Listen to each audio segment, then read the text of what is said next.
This episode brought to you by this intro, which in and of itself is a preview for what you're about to hear.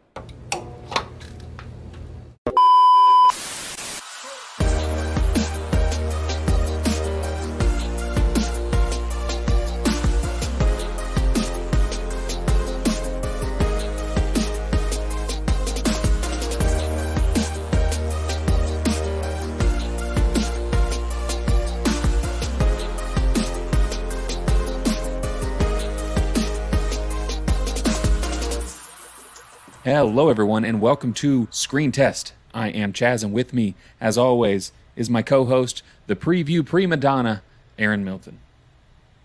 Chaz, does that classic trailer voice guy exist anymore? I think that's kind of a dead product, isn't it? I think he lives in Screen Rant's basement. Is it Screen Rant that puts those out? Yeah, because yes, Screen Rant. I don't know if they still do that anymore. At least I haven't seen one of those in a long time. But or Collider, maybe. Yeah, it's it Collider. just feels like it just feels like that thing just died, and they don't do that voice anymore, which is kind of a bummer. I kind of miss it. It's a '90s thing. I feel like maybe early 2000s, and then no more In a World. Yeah, they don't do the In a World anymore. So obviously, us children of the '80s, '90s, and early today 2000s, we remember that. And today, we are still children today.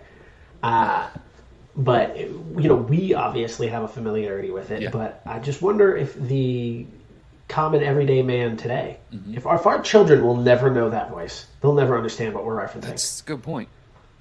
Maybe I'll just show my kid. I did make my wife and kids watch Little Giants the other day. That's perfect. My daughter said it was her new favorite movie. My wife, while looking it up, or while watching it, looked it up online and said it was inappropriate for our children's ages. So probably not going to show them Jurassic Park anytime soon. So, but we talked about this one last week when we talked about Little Giants. Is just 90s kids films are you cannot pull that off nowadays. Back in the day, you could do all sorts of weird stuff on there, and she was not. Hey, we turned out all right. She was not thrilled about the long discussion on tonsil hockey. Oh yeah, that's a classic though. Classic scene. And classic. Just that term, tonsil hockey. Honky? Tonsil hockey. Yeah. Tonsil. Tonsil honky. Wasn't that your Everyone nickname knows in high school? Here comes tonsil honky. Yeah. Tonsil honky. We are... one of the things we said we don't want to do with this new format of podcasting is date ourselves. And I think I've even said this before on this podcast, because we can record anytime and release anytime, because our episodes are just timeless, So I'm about to say something. Like a fine wine. Yeah, I'm going to say something that's going to date us. the coming up, yeah? Oh, pardon me. I can't say that. NFL will sue me. The big game, the NFL big game is coming up. I can't say the big game. You owe the NFL money. Yeah. I'm just here so I don't get fined. Good football reference. One of the best things historically about is ads, yes, specifically Doritos ads. Hopefully we'll see less Bitcoin ads this year. But historically, for me, some great trailers for movies. Yeah, but they usually drop a week or two before. That's my problem, Aaron. So I read an article building up the Ben Affleck, Matt Damon, Nike Air Jordan movie. You're going to see the trailer for the first time during the Super Bowl. Not true. I've already seen it. They released it 2 weeks before, or at least a week before the Super Bowl. Yeah, I saw it pop up today. I think I was on YouTube, and it popped up on there. So, they're jumping the gun a little bit here. You're ruining it. And giving us... Well, yeah, I agree. Now, you and I are a bit old school on this one, but times have changed. And the problem is that social media rules everything. So it being during the Super Bowl doesn't mean anything to them anymore, because what matters to them is that you see it on social media more than anything else. That's dumb. Do it for the Super Bowl and then add it to social after.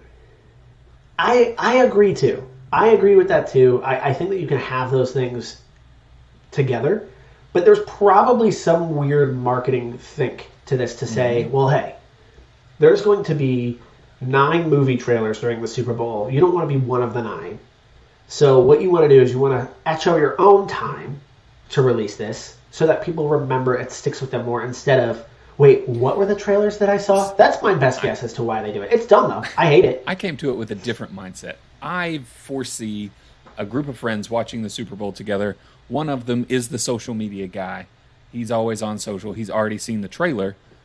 You're probably a sports fan of some sort. I mean, you know what Nike is if you're watching this, probably. Pardon me, the big game. Oh, geez. We're not going to have we are getting sued. Yeah, not me. We are really getting sued. You're in this, too. Yeah. Whoa. That's probably true. I haven't said the words, though. What words? So the words you were saying that you're not allowed to say that the NFL will sue you for. But I just envision the trailer comes on. What marketers want to happen is, okay, everybody's kind of having their side conversations, and the one dude is like, oh, this is that Nike trailer. I saw this online. Let's watch it. And you get everybody's attention to force them to watch it. Yeah, but Chaz, still dumb. I mean, you and I both have, all right, semi-fond memories of a Cloverfield film. We'll talk about that. Where they showed the trailer. Nobody knew it existed. Nobody knew it was really coming out. All of a sudden, trailer, and then they did the gutsy call at the very end to be like available on Netflix now. Now, was it worth it? We'll talk about a different Cloverfield movie. Yeah, I know. We're going to talk about a different Cloverfield, but was it worth it? No, it wasn't. But that is a unique concept. Yes, that is smart marketing. So I think there is a way of doing this, creating intrigue, and we're obviously going to talk a lot about that when we're talking trailers here today, is just intrigue. Leave people with some intrigue, and that can be the difference maker there. And unfortunately, now we're just shoving trailers on YouTube and calling it a day. In 240p, watching them on your phone. It's a lost art. Love that. I think it really is. There's a company out there called Trailer House, and I think they put out some of the best art of any company that creates art today. Wow. Okay. Yeah, I'm putting it out there. That's kind of bold. Yeah. Trailer Park. That's what they're called. Trailer Park, not Trailer House. No, they're called Trailer Art. Trailer Art. You were right. They need to change their name. I made that up. I have no clue what they're called. But I said it with a lot of confidence, and I immediately swayed you. That's up good. That's what it is. Yeah, Trailer Art, not Trailer House, not Trailer Park. Trailer Art.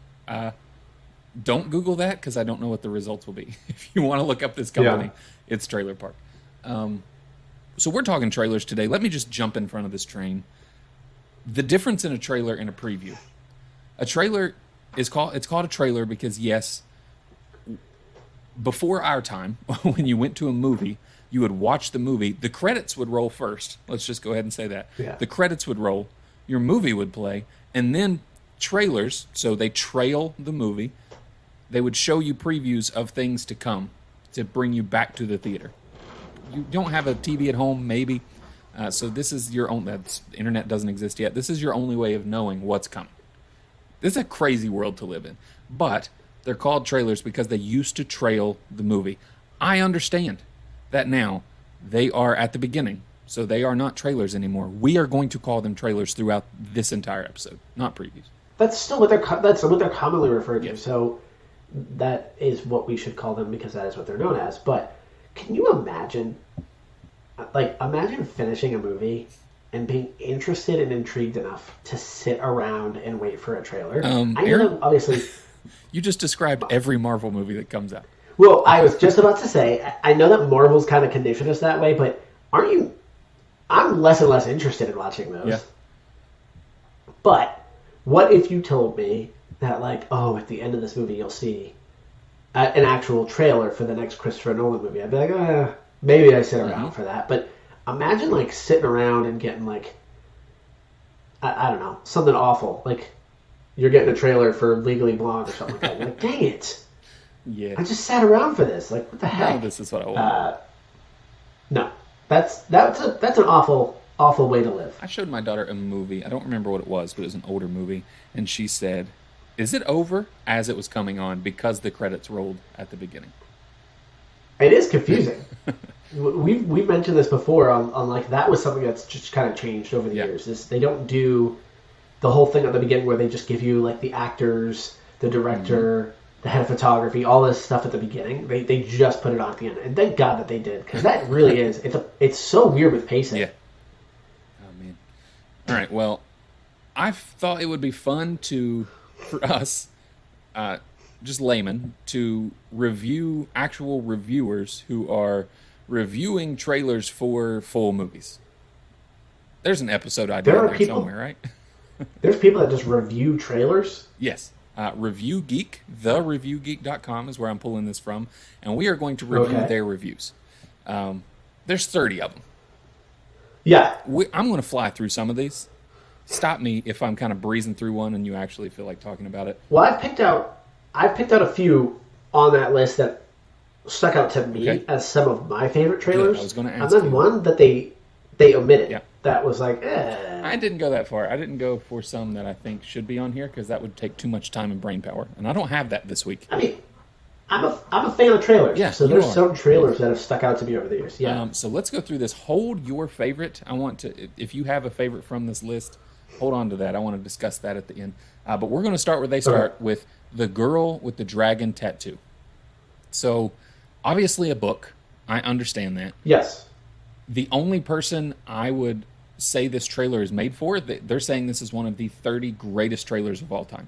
I would say the only person this trailer is for is the person who read that book, because it gives you nothing.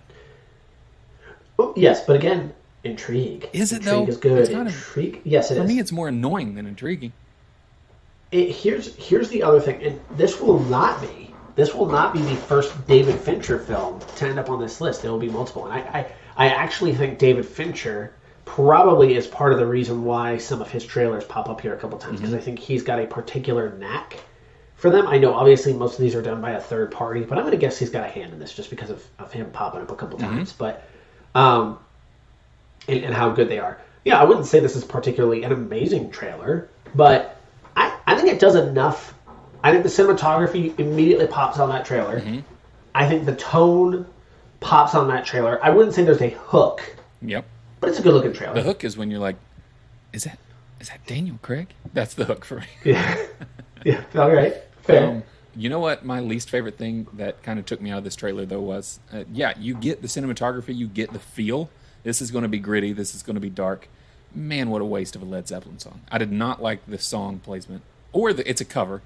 Or that cover in this trailer. And some of these, I'm going to tell you right now, the songs are phenomenal. Yes. And that's what makes the trailer. This is not one for me. Yeah, one thing I did like about this list, and one of the things that really stuck out to it is, one, yes, song selection pops up a few times on this, which I think is absolutely key. But also, almost all of these avoid your classic tropes of a trailer. You know, I mentioned to you the wall sound you get. I didn't record that. That kind of that dropping bass sound. You get a lot of the just awful music that they'll put over it just to kind of emphasize something. I can't stand it. None of these trailers have that. So I would agree, sure, maybe not the best song to pick, but I wouldn't say it's bad. I at least appreciate that it's a little bit more thought out. A thing that I've kind of noticed, not only through this list, but also in kind of recent trailers, no dialogue, just music. Yeah, and I kind of like that too. I mentioned that in the most recent Avatar trailer, where I was like, it's very jarring to me that it's just music and scenery. It throws you off a little bit. I think there was just voices at the very end. The Dead Reckoning trailer for Mission Impossible did the same thing too. It was action sequences with no sound effects, just music. And that was, I don't know what it is, but it makes that pop a little bit more to me because it's not a traditional trailer sound. Yeah. Yeah, we talked a little bit about Marvel with their reintroducing the trailers. Well, here's an actual Marvel trailer, the next one on their list. And I don't know if this is supposed to be top to bottom or bottom to top, so I don't know if they're saying this is... I think this is just 30 random. Yeah. But it is Avengers Infinity War. Pretty solid. Yeah. But here's the other thing that gets me though a little bit. Is it actually a good trailer, or are we getting a little bit nostalgia attached to that? Because at that time you had a massive buildup in Marvel films, and then this was supposed to be the big one. This was the big one right before you get an Endgame. So part of me feels like, yeah, it's a good trailer, but it's not unique. It's still Marvel. And I think some of that is a play, oh no, I just ripped my mic out. I just ruined my conversation. What am I doing? You'd think by now we would have some sort of professionalness to us. I'm a professional, Chaz. All right, I know fixed it. We are just like 2 weeks off of Warriors of Virtue, but you can't roundhouse kick your mic. Dude, I pretty much did actually. That was pretty awesome. You just did to your mic what Oh Boy in Warriors of Virtue does to turn on a water faucet. To pasta. Oh, I do love that movie. Yeah, to your point, I would love to get the thoughts from someone who's not seen a Marvel movie on this. Is it just another trailer? And yeah, it's just because of that build-up. It's just because, this is the end of the chapter that we've been watching for so many years. Yeah. I don't know. But yeah, it's a good trailer. This is one of those things where there are recorded voices and there are shots actually shot just for the trailer. They're not in the movie whatsoever. So it also is a blatant liar. Yeah, it is. That's and we've had some experiences with that before. And I may reference a trailer that is not on this list. I've got two trailers that are not on this list that I did want to point out that I think are particularly good. And one of them we have talked about before, having scenes that never show up in the movie. Okay. Let's go through this list. I'm going to try to go through it quickly because I want to talk about your list and then our favorites from this list. Judas and the Black Messiah. This is an interesting one for me. This is not something that I could see a lot of people having on the forefront of their brains talking about movies in general or talking about trailers. But just my personal opinion, man, if this isn't a good trailer. So here's how I know it's a good trailer. Here's how I know. It's not an action film. Mm-hmm. It's a drama. Might have some action to it. But it's a biopic. That movie it always stuck out to me because of that trailer, but in subtle ways. Mm-hmm. Like, there is something that draws you into that, where you are absolutely just focused on that. And I don't know how to describe it. Because if you look at it, you're like, there's technically nothing unique here. I think there's a lot of subtle moves in there to leave a trail of intrigue, to say, I want to check that out because that is such a fascinating look to it. But again, I could not pinpoint one thing to say, oh, when they did that, that is what makes this a good trailer. The whole thing's good. Yeah, I think the music that they use is great.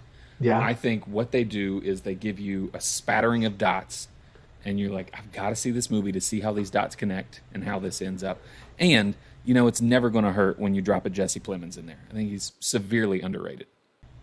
That's the other reason I wondered, is it just the trailer, or is it the fact that the cast is great? Oh, man. Daniel Kaluuya is also amazing. So it's the cast is perfect. I think it's perfect for what I want to see in a movie like this. Yeah, I think perfect is an acceptable word. Stanfield is the other guy, right? Lakeith Stanfield, yeah, he is. Yeah, he's awesome. Also very underrated. Who directed this movie? Shaka King. What is he? Because this ended up getting some Oscars, didn't it? Let's see. It won 2 Oscars. It's won 45 awards, and it was nominated for 80. That's crazy. Yeah, I think this trailer deserves an award because just going back and revisiting the trailer, I'm like, I want to watch this movie again. And there's some trailers in this list that I have never seen, and watching the trailer, I'm like, I really need to see that. And others that are on this top 30 best trailers of all time list, I watched and I'm like, I have no interest in that. So, Judas and the Black Messiah up there. We talked about this with Marvel of this build-up to Infinity War. Well, you also have the original Star Wars. Then you have the prequel trilogy where everybody hates sand and we all kill kids. And then you have a long break. In that break, Disney buys Star Wars. And then you finally get your first trailer. I guess this is technically trailer 2 for Star Wars The Force Awakens. Yeah, again, super good trailer, but a little bit of this, you have to admit, a little bit of this is the build-up to it. Because in retrospect, knowing how the film actually was and looking back on it, the trailer's fine. But considering we knew nothing at that time, some of the images we were seeing in that trailer were unbelievable. Yeah. It absolutely felt like Star Wars was back in a big way. You talk about nostalgia taking a huge part. They take like a 15-second beat and then slowly fade in on Han Solo and Chewie, and Chewie, you're home. Of course, nostalgia plays a huge part in this, and I don't know. It hits the right beats, I think, and it plays heavy into the hand of nostalgia with the Darth Vader mask and all that. But yeah, I feel like I was kind of let down by this. I think the trailer very much did its job, but I feel like I was let down by that movie. Yeah. So solid trailer. In retrospect, it's probably an okay trailer. But if I remember correctly, didn't this trailer come out like a year and It was like a long, 3 months before the movie? A long time. I remembered seeing it around Thanksgiving time, but I don't think it was coming out until the following summer. Mm-hmm. So it was like a year. I don't remember what it was. It was a long time, or maybe it was Christmas the next year. Yeah. I think that's what it was. So I think I remember I saw the trailer at like late October, early November, somewhere around there, and then we didn't actually get the movie until around Christmas the next year. So it was crazy long time. Insanity. Here we've made it to our first trailer of something I've never seen. I don't know that I've even heard of this before. I watched this trailer and I thought, no thanks, not for me. And that is The Handmaiden. Ooh, you are talking my language. This is technically a Japanese thriller, but it's Japanese-Korean thriller. Which is right up your alley. Which is right up my alley. In fact, the director does a very interesting thing because it is in Japanese and Korean. You know if somebody, which is important to the storyline, you know if somebody's speaking Japanese or Korean because they change the color of the text. Okay. So it's as the English-speaking viewer watches it, actually knows what's happening. Yes, it's a fairly long film, but very good as all Korean thrillers are. Yes. Oh yeah. Oh, come on now. This had a ton of buzz when this came out. Yeah, this is kind of a big deal. Old Boy. Yeah, this is Chan-ho Park. So not Bong Joon-ho, right, who did Parasite. Right. But I would not label this a good trailer. I would say this is pretty par for the course on these, but so obviously you knew nothing about it. So you saw this trailer and you went, I'm good. Yeah. Because there's no dialogue. It's very similar to The Girl with the Dragon Tattoo. It's just really quick cut scenes, no dialogue, music over the top. And apparently that's just not my thing. I wouldn't label this a good trailer. It's a good movie. It's an enjoyable film, and I think that this is a decent trailer for what it is. But if I were going in blind, if I were in your shoes, Chaz, yes, I absolutely would see a trailer like this and go, I'm good. Do you remember that time I said quick cut shots with no dialogue and just music over the top is not my thing? Yeah. I'm going to walk that back immediately because our next trailer is Alien, and maybe this is the exception to the rule that proves the rule in and of itself. This is a good trailer. Yeah, these are the ones that stick out to me the most because right in my head, I typically separate these trailers into two categories. At least nowadays I do. Where I go, this was a good trailer to a bad movie, or this was a good trailer to a good movie. And the thing is there's obviously the category of bad trailers to bad movies. I can't think of a movie that had a bad trailer but was a good movie. I can't think of that. Usually, it's going to go into this. And this one, Alien, is a classic example of a good trailer to a movie that totally fulfills the promise of that trailer.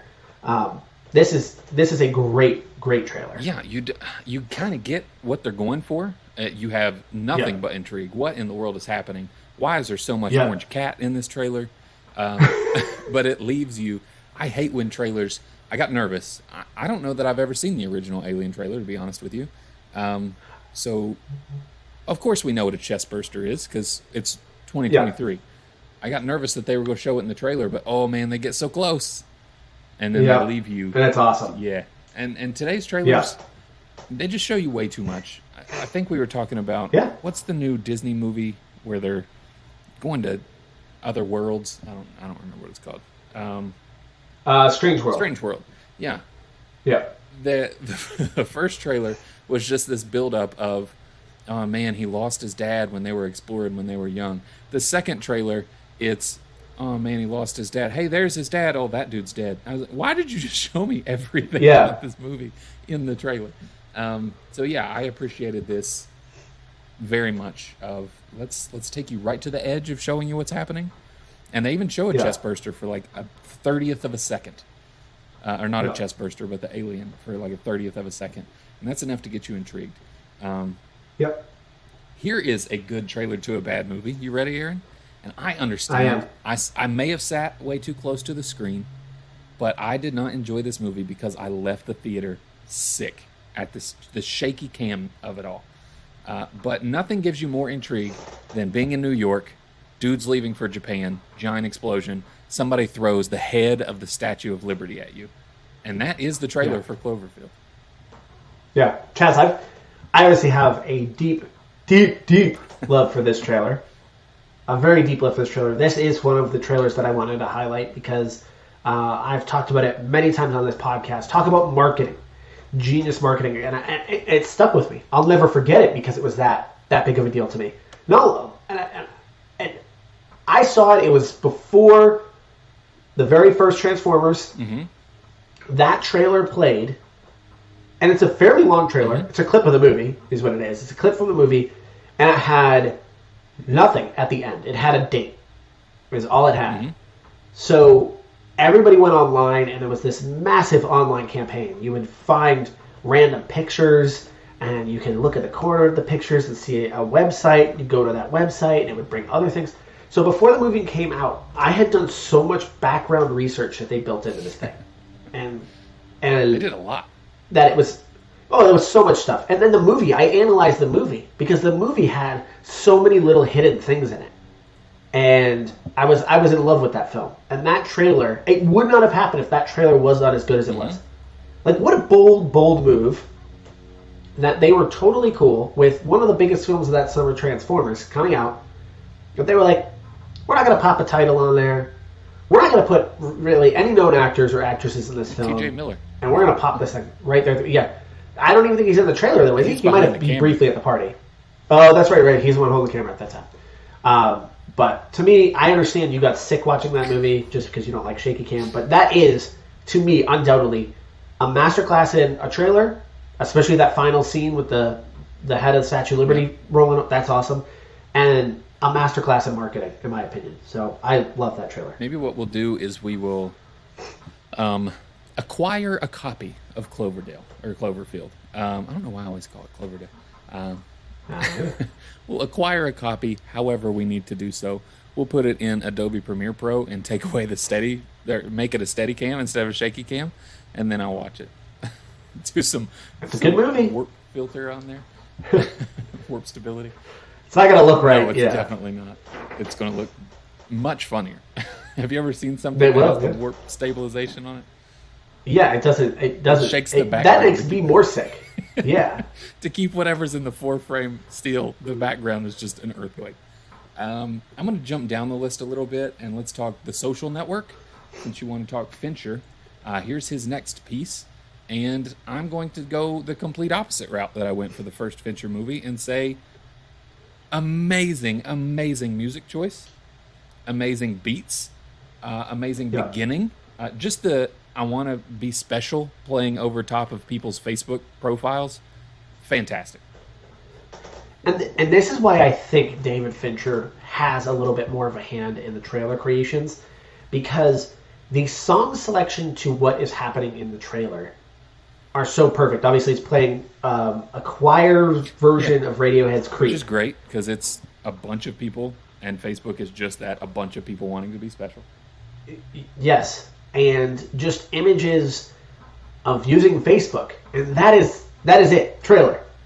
And I would argue this is either the best trailer, I think, of this list, or the second best trailer of this list. It is that close to me. I would agree. On how good this trailer is. I'll that at the end, but I would definitely agree.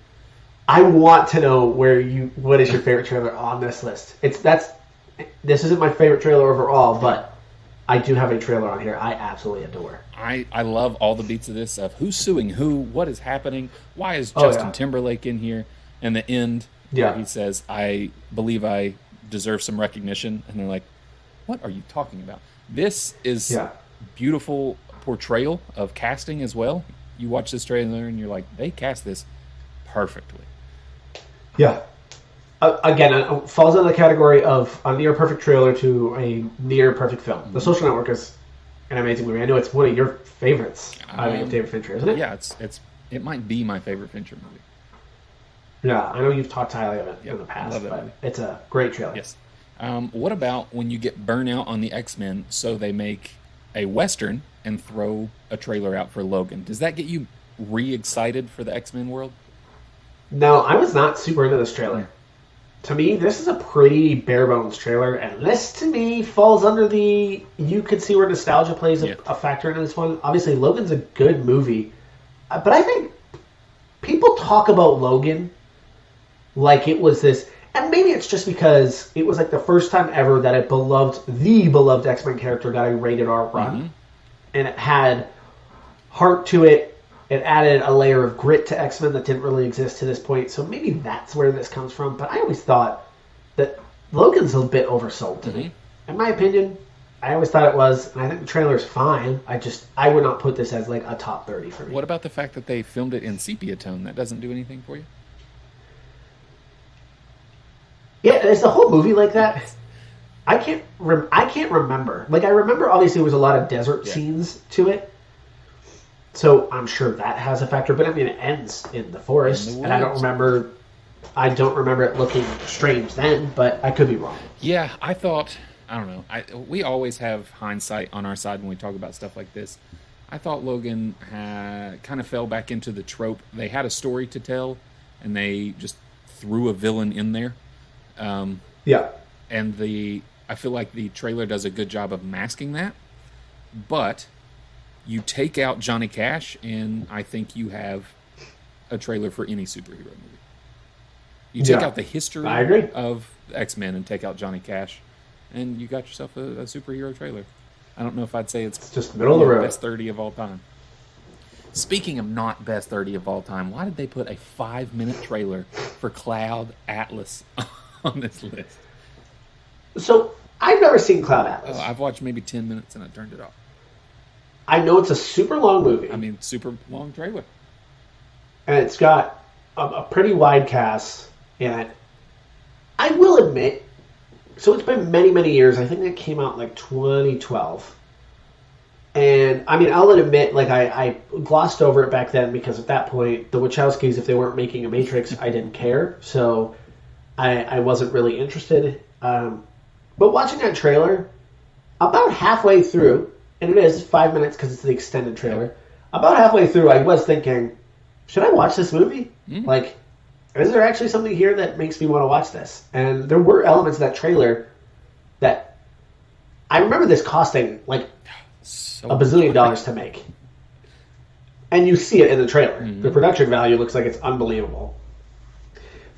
You just saw somebody signing over these checks thinking they were going to get the next Matrix, and instead I got this. But I would say this isn't a bad trailer. It did intrigue me, but 5 minutes is absurd. Yeah, I was at the halfway point, and I could have done 2 minutes and probably still been just as equally interested. 100%. Just show Tom Hanks in all of his different outfits, and I'm in. You extend that out for 5 minutes, I'm out. I'm always going to be wary of any movie that has 3 credited directors. That's just a lot of people in the kitchen. Yeah, that is. I mean, the Wachowskis are always going to do something together, but there was a third person attached. Well, 2012, though, yes. Oh, man, I personally think this is another fantastic trailer on this list. The Shining. That is a great... And you'll notice something. There's a little bit of a theme here, but this one breaks it. And the theme is... most of what you would consider really good trailers are semi-recent. There's just a small handful that stick out from the past, and The Shining is one. Where it didn't just go for the classic tropes of the old school trailer. It actually felt different.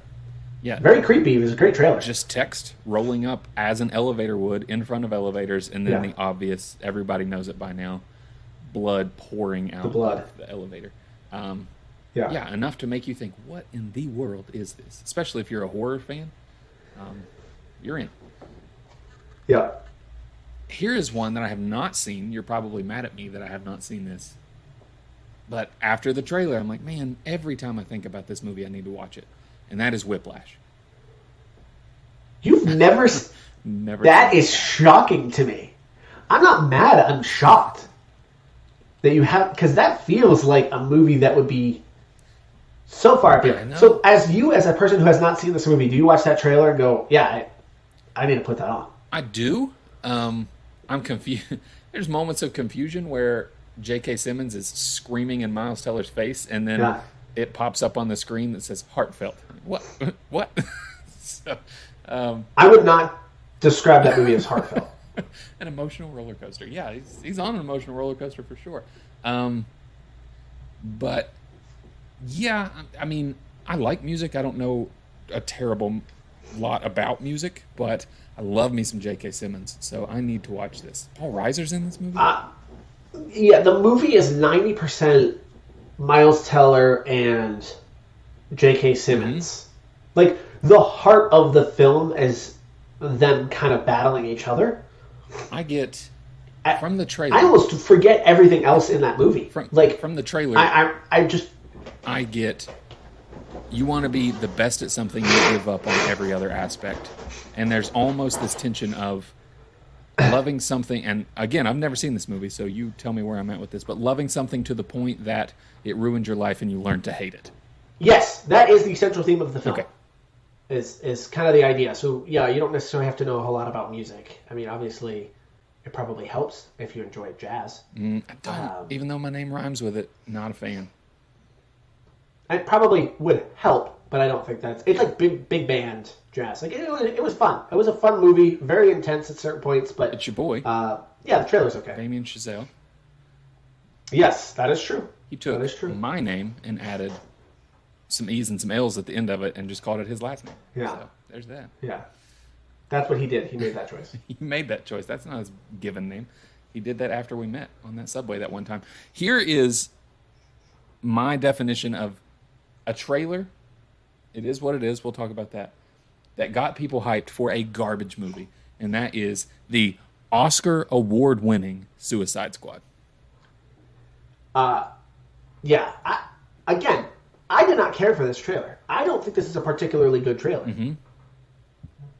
I think that it's okay, but I don't label this as all that great. Do you? Because I was intrigued the first time I saw this and said, yeah, I'd like to go see that. Yeah, I mean, it's a superhero movie. It hits all those cliches. It was fun. It had good music placement. Yeah. But this is where everything fell apart. This is the first of 3 DC movies on this list, by the way. Yeah. But this is when DC was like, you know what? People like this trailer. Just let the trailer company cut our entire film. They also introduced... I remember that. The garbage pail version of the Joker. The one everybody loves and adores. The absolute favorite. It was just... I can't believe that's an Oscar-winning movie. But here we go. Yeah, pretty wild. Wild times, man. Wild times. Let's pick this up a little bit. Only God Forgives. It's your boy. Okay, so another Nicholas Winding Refn movie. This was the follow-up to one of my all-time favorite films, in Drive. I was super excited for this movie. I would say this trailer is mostly good, especially, but again, you have to kind of like Drive, and I've been kind of excited for Drive for this trailer to hit you, because it hits the same type of beats and tones that movie had. That movie's a letdown. Was not very good. It was very boring and bland, and not as good as Drive. But this trailer, if I were somebody that did not care about that, I would look at this trailer and say it was fine. Yeah. It was okay. How about Man of Steel? Again, fine. When it comes to comic books, I think I've got one trailer on this list that I would say is one of my favorite trailers. That's a comic book. Yeah. The rest I would say are just... All right, we'll get there. Inception. Man, that's a pretty good trailer. How to shove that idea of a movie into a trailer, I think they did a good job. Yeah, that is such a good hook. Such a good premise on there. That's a great trailer. Mission Impossible Fallout. There is one thing that makes this trailer stand out as a good trailer. Do you know what that one thing is, Aaron? 100%. That's when he reloads his arms. When he reloads his arms. That was not only the best part of the movie, but also the best part of the trailer. And it became somewhat iconic. Yeah. Like there were jokes where he was at Comic-Con, I think, and people are asking for him to reload his arms. Yeah, it's the best part of the trailer. It absolutely is the best part. So good. Clint Eastwood's American Sniper. Again, just a clip of the movie, but you get some tension in there. Oh, yeah.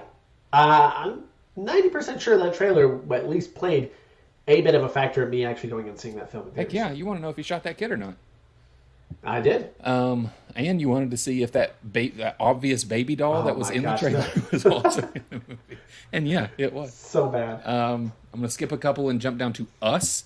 This is Jordan Peele coming off Get Out. You want to talk about intrigue. What in the world is happening in this trailer? You got to go see the movie. You could make an argument, though, where all three of Jordan Peele's movies and trailers are good. Mm-hmm. I think they're all solid. Mm-hmm. This one is solid, again, follow-up to Get Out. And it felt like the next level of creepiness happening here.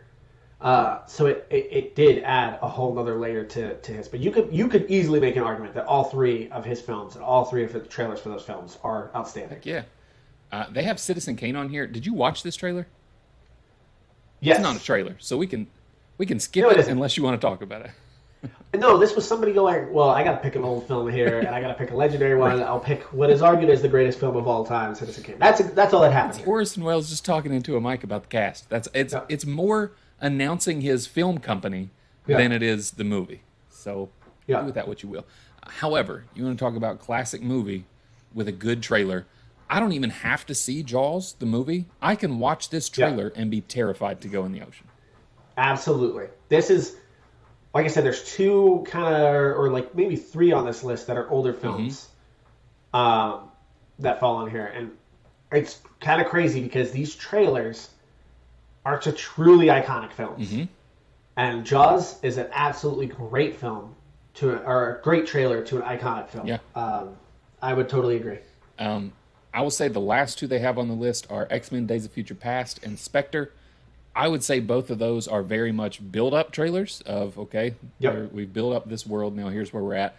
In my opinion, nothing too special. However, the one I think you would like to talk about is number 3 there, Watchmen. Yeah, so this is the comic book film that I say absolutely has a great trailer. For you to completely understand, I am not a Zack Snyder fan. Mm-hmm. I don't think Zack Snyder makes good movies. I think he gets a hit 1 out of every 4. Tell that to your sucker punch tattoo. Yeah, right. So Watchmen is one of those. That comic book is incredible, or graphic novel, if you will. It is so good. I think I devoured it all in a day. It was that good. I was completely hooked to it. But for years, it was one of those things that this could never be made into a movie because nobody could ever pull it off. Mm-hmm. It could never work. And I remember this trailer, and this trailer being like, oh, wait a minute. Did he actually nail this? Because this looks perfect. And even the very beginning where the organ comes in on that trailer, it's just chef's kiss, perfect. Rorschach's voiceover throughout it is just perfect. Visually, for it to be a rated R superhero film before they were doing anything like that, was truly just a perfect trailer for that movie, and it absolutely matches. So it's just it's one of my favorite trailers on this list. Your boy went from doing 300 to this. This was his second movie, which is insane to me. Yeah. He did because 300 is great. Yeah, he did 300, then he did My Chemical Romance music video, and then he did Watchmen. Yeah. That's insane. He went from Watchmen to Legends of the Guardians, The Owls of Ga'Hoole, to Sucker Punch. Yeah. Yikes. Yeah. And then he's got his old Batman run. Yep. Yeah. So, but I do. Well, Watchmen is great. Still, you did not name what I think might be my favorite trailer on this list, which means I don't know if you've seen this movie. Are you talking about... So let me go back up here to this area that I skipped. Tell me it's not Battle Los Angeles. It is Battle Los Angeles. Is it? I was nervous about skipping that one because that's another one I would say was a good trailer for a terrible movie. A terrible movie.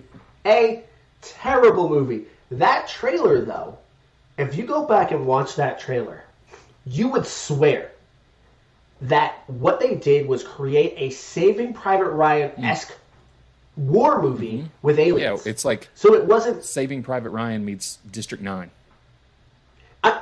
It looked gritty, it looked tense, and it looked like you were watching soldiers, boots on the ground, and the movie is nothing like that. One of the scenes in that trailer, and I remember the first time I saw it thinking, oh my gosh, when it shows the helicopters flying and you just see the missile explosions in the background raining down, like, it almost looked like it was shot, like, real time. Yeah. Like, it had this level in the trailer where I thought, we're going to see, like, this grounded war film with aliens.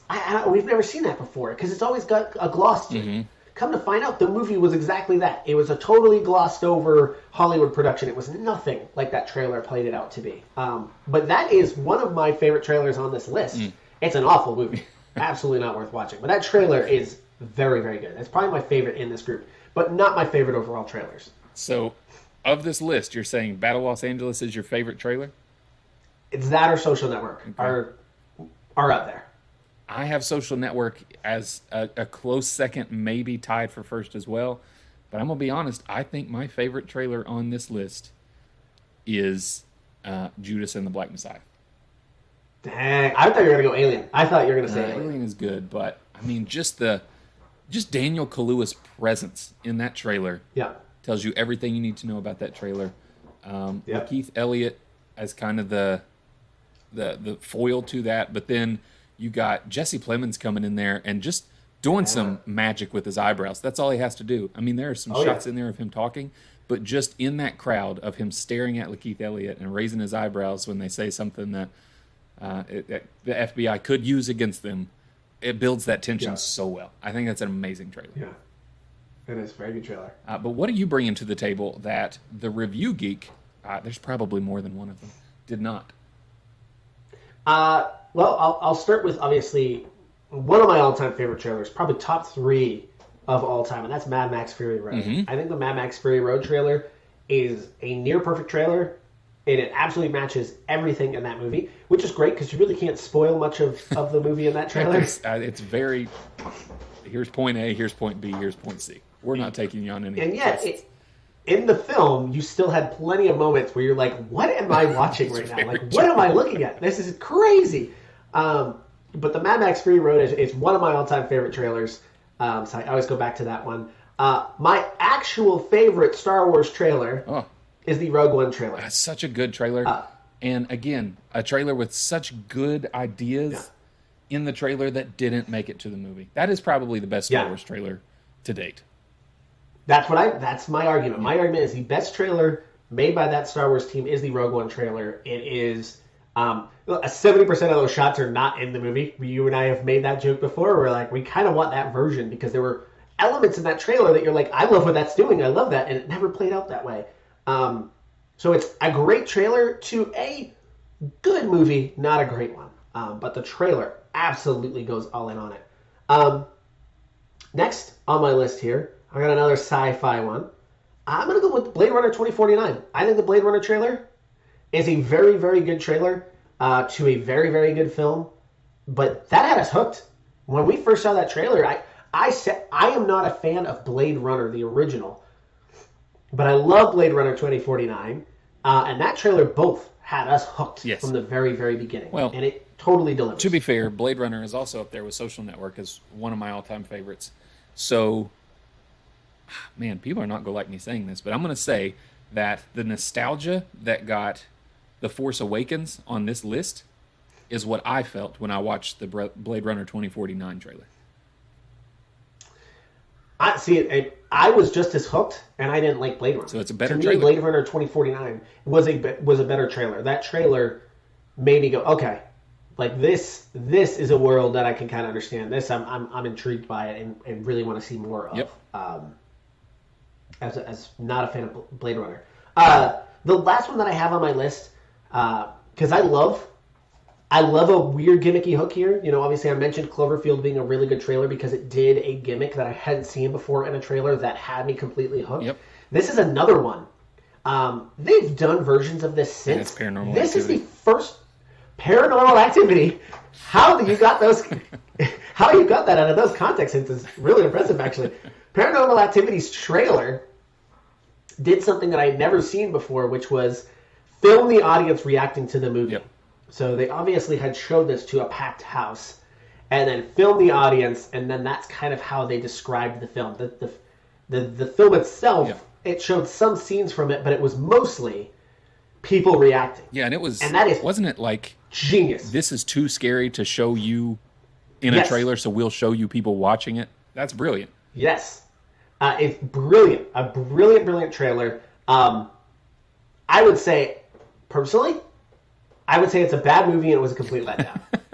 What about the 40 that came after it? My issue with that trailer is that trailer made me think that I was going to be losing it. And there was so much of that movie where it's like dead silence, just watching a room, and you're just waiting, and then like a door slightly moves. And then it's like the next day, and you're like, what the heck? Yeah. I'm like sitting here waiting for something to happen and nothing happens. That's the majority of the movie. It is that. I mean, to be fair, they made that movie with like $100,000. It was $100,000 and it made $1 bazillion in the box office because that trailer. Yeah. That trailer is a massive part of that. That is genius marketing and a really good trailer idea. So that has to go on the list because I think it does exactly what it was supposed to be doing. So yeah, that's my list. That's the ones that I think they left off that I think probably deserve some attention. And I think you're on it. Maybe in the future we'll come up with our own list, but it's not going to be today. I'm Warriors of Virtue and 90s and trailer out for this week. But that's all I got. You say Warriors of Virtue and I'm in. See ya.